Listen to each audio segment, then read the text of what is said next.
I can just tell you that Vermont's total electricity load is equivalent to about 700 megawatts. With the capacity factor figured in, this plant's worth about 20. So if you work that out, it's a few percent of Vermont's total electricity load. I don't know what fraction GMP is of that. It would take several tens of these plants to make a big dent in Vermont's electricity generation. At best.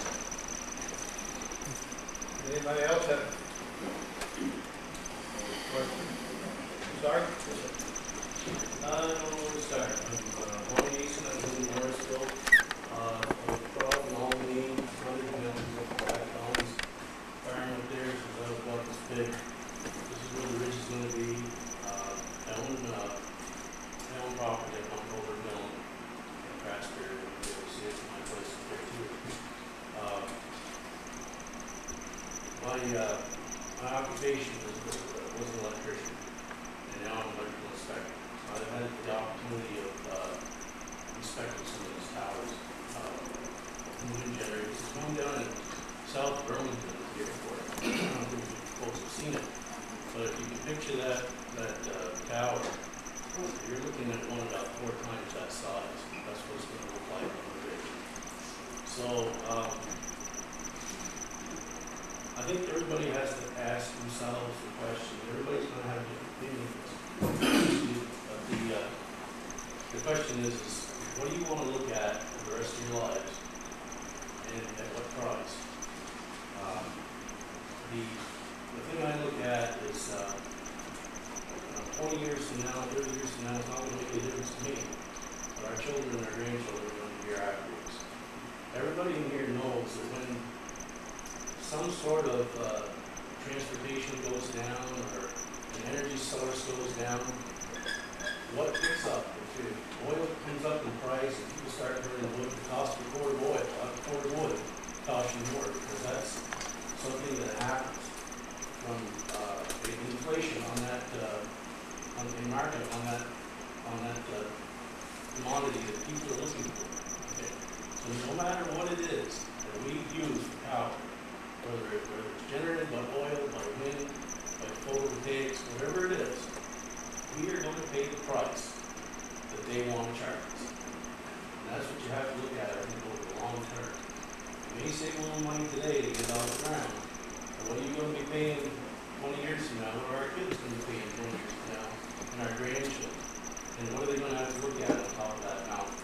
And how much wildlife, like somebody said, is going to be destroyed from the effects of those generators, and the loss of forest land, the road access up there, and the erosion, and the plants that are from those towers that are being built.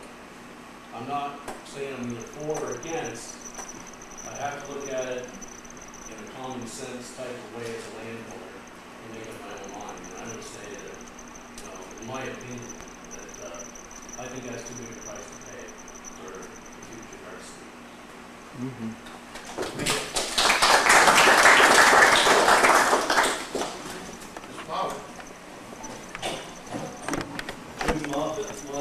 Road. First, I'd like to talk about our greatest asset in this part of Vermont. That's our natural beauty, pristine views. The office is definitely a place on the map.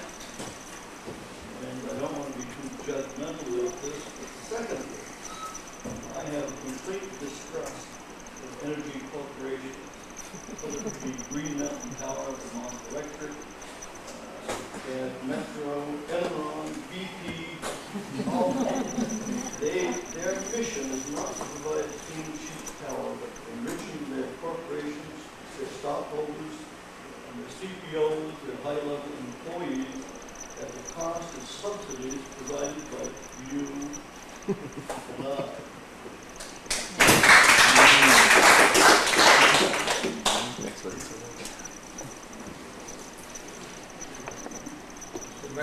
Well, you remember back during the Depression, it was proposed it would build a highway the whole length of Vermont upon the mountains. If they built 3.2 miles over here, this would be a start. We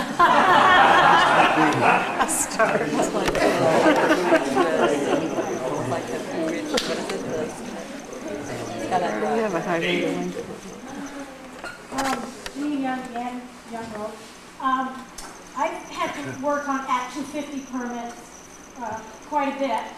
And one of the first things they ask you in an Act 250 permit is, you know, how much visibility is there? If you're driving up, say, Route 5 or 14 or 91, how long can you visually see this home, project, whatever you're going to build?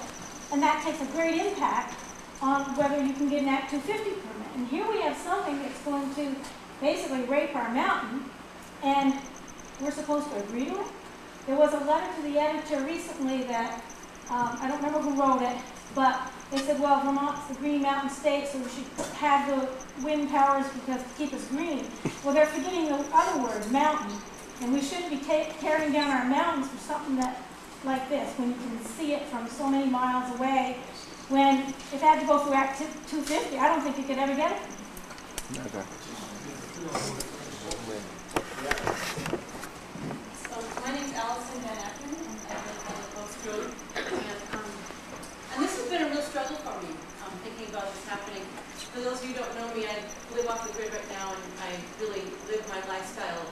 I spend a lot of time trying to bike everywhere I can go and try not to use a lot of energy. And where the use of energy and the idea that we're using non-renewable resources is a really, it hurts me with what it does to the environment.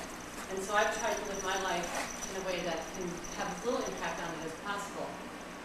At the same time, I actually own 100 acres up in the Lowell Mountains. I bought that back when I was in my 20s, believing that we aren't going to have a lot of wildlands left. And I also dreamed of possibly living on that and living out in the woods way back and realized I like people too much. But I really have I have a huge love for those Lowell Mountains. Having spent many years at Sterling College hiking those mountains and many years just wandering around in them. And so I thought about this a lot because I have to admit that when I've gone over to Scandinavia and looked at the wind powers there and been pretty excited about the wind powers there. And so I can actually see a wind tower and see that it's going to be beautiful. I mean, I can see that. And I have some friends in Germany who have a wind tower right on their farm. They live on an organic farm, and I've stayed at their house, and the noise hasn't been outrageous for me. So I can see some positive aspects of wind power. I think what I've come to, though, is that there's a proper place for wind power. And I think that there's some really good proper places for wind power. It's in a place where things are already industrial. It's for a place where there's already roads that are existing. And I don't think we have a whole lot of those roads, those places that don't have those roads. Certainly the Lowell Mountains are not pristine. I mean, they've been logged over and there's been activity in there, but it's in a low level activity. And I really feel pretty strongly that it's the wrong choice for the Lowell Mountains. That's taken a long time to get there. Because as I'm sitting here hearing people be against it, I'm also at the same time, people are using energy, and people have not made the choice to conserve. People have not made the choice to live with less energy, and we have to find energy somewhere. So I think at that same time, we have to look at that balance and try to find some solutions to that.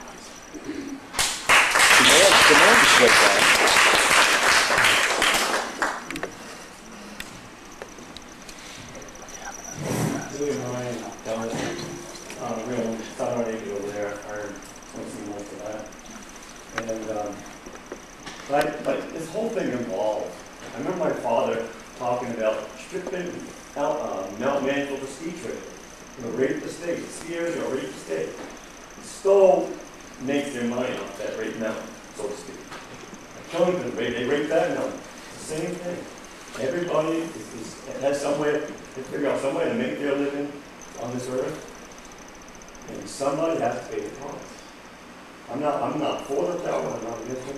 But I do know this conversation sounds like it's going to be built in Craftsbury. It's going to be built in Lowell.